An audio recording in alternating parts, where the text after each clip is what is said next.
퇴직이라는 인생의 전환점에서 진정한 쉼의 의미를 다시 묻는 이들이 많아지고 있다. 오랫동안 직장이라는 시스템 속에서 역할을 수행해온 이들에게 퇴직은 단순한 일의 종료가 아니라 정체성과 삶의 방향을 새롭게 정립해야 하는 시기이기도 하다. 특히 남성 은퇴자들의 경우 가정 내에서조차 자신의 존재의 이유를 다시 확인하고 조율하는 과정이 필요하다. 그동안 회사 사람으로만 살아온 자신을 가족 구성원, 이웃, 그리고 하나의 개인으로 받아들이는 데에는 시간과 노력이 요구된다. 그런 의미에서 당신, 이제 좀 쉬어요 라는 배우자의 말은 그저 수고했다는 인사를 넘어선다. 그것은 곧 이제는 당신의 시간을 살아도 된다는 선언이며 쉬는 삶도 괜찮다는 용인의 메시지다. 이 짧고 담담한 한마디가 주는 힘은 의외로 크다. 우리 사회는 여전히 퇴직 후의 시간을 무기력이나 비생산성으로 바라보는 경향이 있다. 그러나 실제로 은퇴자들이 겪는 심리적 공백은 육체적 활동이 줄어들어서라기보다 자신이 더 이상 필요한 사람이 아니라고 느낄 때 발생한다. 이러한 감정의 소외를 해소하는 가장 효과적인 방법은 누군가의 온전한 인정이다. 특히 가족의 진심 어린 말과 관심은 어떤 퇴직 설계서보다 깊은 치유를 가능하게 한다. 사례에서 살펴본 김종길 씨의 경우 수십 년간 몸으로 일해온 사람이 퇴직 후 처음 느낀 감정은 허탈감이었다. 그런데 아내의 짧은 위로 한마디가 삶의 방향을 바꾸는 계기가 되었다. 그 말은 그에게 당신은 이제도 충분히 잘 살아왔다는 과거에 대한 인정이자 앞으로는 당신이 원하는 방식으로 살아도 된다는 미래에 대한 허락이었다. 실제로 그는 일상 속에서의 소소한 자유를 누리며 건강과 관계를 천천히 회복했다. 그동안 외면했던 자연과의 일상의 흐름을 다시 느끼게 되자 그는 자신이 노동을 위해서만 존재해온 것이 아님을 깨달았다. 이는 은퇴 후 삶의 질을 높이는 데 있어 가장 중요한 심리적 기반이 된다. 최병철 씨의 사례는 더욱 구체적인 전환의 가능성을 보여준다. 그는 자신이 가진 직무적 역량을 공동체 속에서 다시 꽃피웠다. 이 과정에서 중요한 것은 쉬는 것이 곧 아무것도 안 하는 것이 아님을 자각한 점이다. 우리가 흔히 쉬는 삶을 무의로만 생각하기 쉽지만 그것은 그간에 축적된 삶의 지혜를 공동체와 나누는 방식으로도 이어질 수 있다. 최 씨는 자신이 은퇴 이후 가정과 사회에서 어떤 기여를 할 수 있는지를 천천히 살펴보았고 그것을 통해 새로운 의미와 자존감을 얻었다. 자원봉사든 취미활동이든 혹은 지역사회와의 연결이든 퇴직자들은 그들의 인생 후반전을 사회적으로 기여하는 삶으로 전환시킬 수 있는 자산을 이미 갖고 있는 셈이다. 문제는 그런 자산을 스스로 알아보지 못하는 경우가 많다는 점이다. 사회와 제도가 여전히 은퇴자를 소외된 존재로 치부할 때 개인은 점점 움츠러든다. 그래서 은퇴를 맞이한 이들에게는 새로운 역할과 연결의 기회가 필요하다. 박남수 씨의 사례는 쉼과 회복, 그리고 관계의 재발견이라는 점에서 인상 깊다. 그는 퇴직 이후 자신이 어떤 존재로 남았는지 불안해했지만 배우자와의 일상을 다시 구성하며 부부라는 가장 오래된 관계의 본래 의미를 되찾았다. 평생을 일에 쏟느라 서로를 제대로 바라보지 못한 시간들이 많았던 만큼 그는 이제 그 공백을 메우기 위한 시간을 보내고 있다. 아내와 함께한 소소한 일상 속 활동들은 과거의 피로를 씻어주는 동시에 인생을 다시 쌓아 올리는 기반이 되었다. 이처럼 퇴직 후의 쉼은 물리적 휴식 그 자체가 아니라 과거와 미래의 경계를 이어주는 회복적 시간이다. 전문가의 시각에서 보면 은퇴 후의 삶을 건강하게 보내기 위한 핵심은 단지 경제적 준비에만 있는 것이 아니다. 물론 일정 수준의 소득 보장은 중요하다. 하지만 그보다 중요한 것은 정체성의 재정립, 관계의 회복, 그리고 사회와의 재연결이다. 과거에는 노인복지라는 이름으로 퇴직 이후를 수동적인 보호 대상으로만 다루었다면 이제는 액티브 시니어라는 새로운 개념이 주목받고 있다.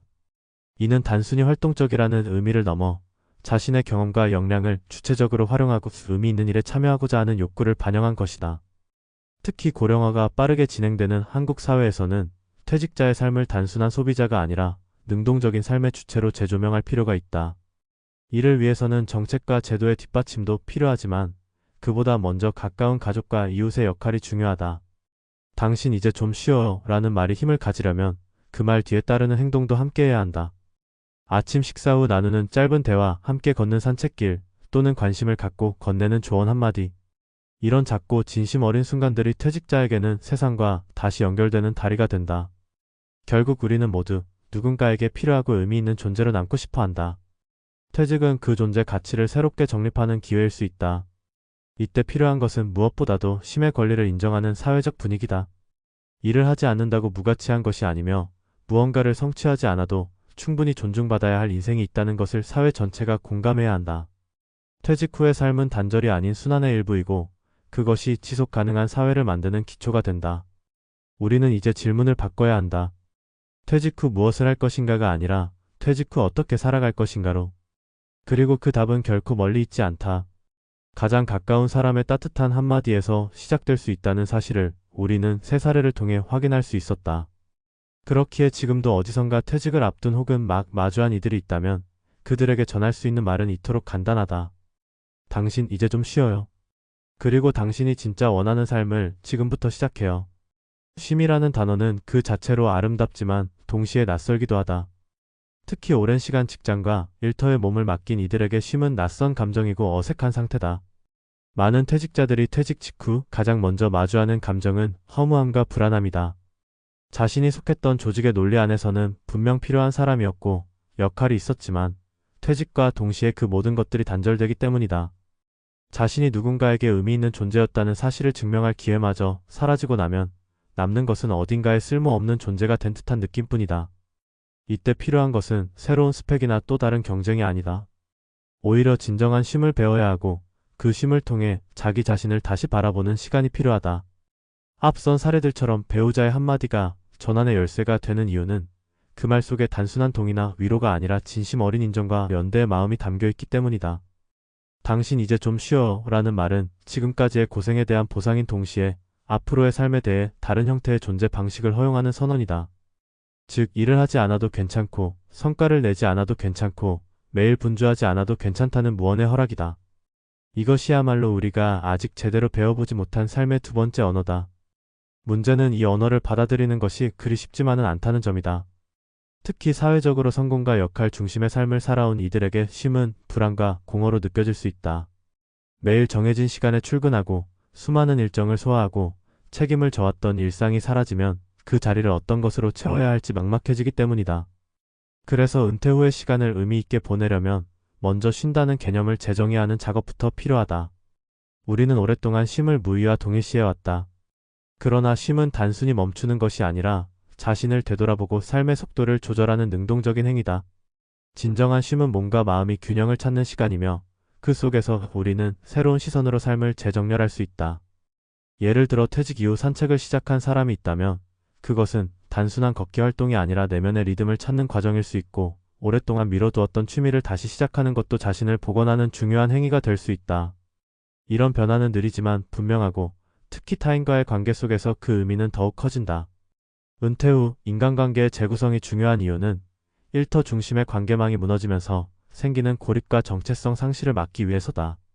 일상적인 대화, 소소한 만남 또는 공동체 활동은 퇴직 이후의 삶을 정서적으로 풍요롭게 만드는 중요한 요소다. 그동안 일에 집중하느라 멀어진 가족, 무심코 소홀했던 친구, 대면할 기회조차 없었던 이웃과의 관계가 새로운 삶의 자양분이 될 수 있다. 결국 쉼이라는 것은 나 홀로 고요히 누워있는 시간이 아니라 나와 타인의 연결 속에서 이루어지는 재구성의 시간이다. 이 과정에서 가장 강력한 촉매가 되는 것이 바로 인정이라는 감정이다. 우리는 존재의 의미를 스스로 확인하기 어렵다. 누군가가 나를 인정하고 받아줄 때 비로소 자신이 여전히 의미 있는 존재라고 느끼게 된다. 그래서 배우자의 말 한마디, 자녀의 진심 어린 관심, 친구의 연락 한 통이 은퇴자에게는 회복의 시작이 된다. 이러한 감정적 연결이 유지될 때 퇴직 후의 삶은 단순한 소외가 아니라 또 다른 관계의 확장이 된다. 중요한 것은 이 같은 과정을 제도적으로도 뒷받침해야 한다는 점이다. 개인의 노력만으로는 한계가 있다. 지역사회에서 은퇴자들이 자연스럽게 참여할 수 있는 플랫폼이 필요하고 중장년 이후의 삶을 존중하는 문화적 분위기가 형성되어야 한다. 단순한 일자리 제공이 아니라 삶의 의미를 발견하고 공동체와 다시 연결될 수 있는 기회를 제공하는 것이 핵심이다. 예를 들어 은퇴자를 위한 커뮤니티 센터, 공공취미 강좌, 세대 간 소통 프로그램 등은 물리적인 공간을 넘어 정서적 소속감을 형성하는 데 큰 역할을 한다. 특히 퇴직 초기 12년은 심리적으로 가장 불안정한 시기인 만큼 이 시기에 안정적인 연결을 제공하는 것이 중요하다. 또한 쉼의 과정에는 경제적인 요소도 무시할 수 없다. 일정 수준의 경제적 안전이 뒷받침되어야 비로소 쉼이 자유가 될 수 있다. 그러나 문제는 퇴직 이후 수입의 감소가 쉼을 불안으로 바꾸는 경우가 많다는 점이다. 이를 위해 퇴직 이전부터의 준비가 필요하며 퇴직 이후에도 일시적인 재취업이나 파트타임 활동을 통해 경제적 기반을 유지하면서 천천히 삶의 속도를 조절할 수 있는 제도가 마련되어야 한다. 그러나 여기서 중요한 것은 돈을 벌기 위한 재취업이 아니라 자신이 할 수 있는 일로 세상과 다시 연결되는 경험이 되어야 한다는 점이다.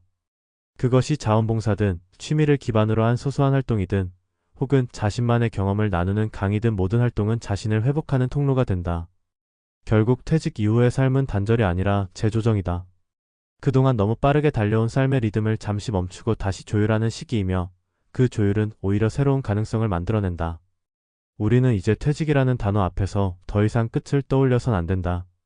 그것은 또 다른 삶의 시작이 될 수 있으며 그 시작을 가능하게 하는 것은 바로 쉼이다.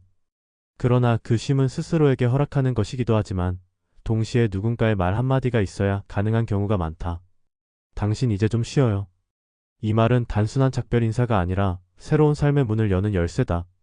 그것이 비로소 제대로 들릴 때 퇴직은 더 이상 두려움이 아니라 삶의 또 다른 기회로 다가올 것이다.